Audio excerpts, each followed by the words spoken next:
Thank you for inviting me to be here today. Thank you, Pastor.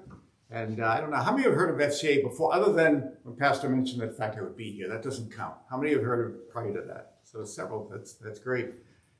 When I first started, I've been on staff 5 years now. When I first got asked that question, not many hands went up. So it's nice to see that FCA is growing and the awareness of it. Before I get started, I just want to introduce my wife, Joni's with me here, sitting towards the back there. And Carl and Maggie Swanky over here, they serve on our boards. Carl serves on the state board, and Maggie serves on our Northwest Vermont board.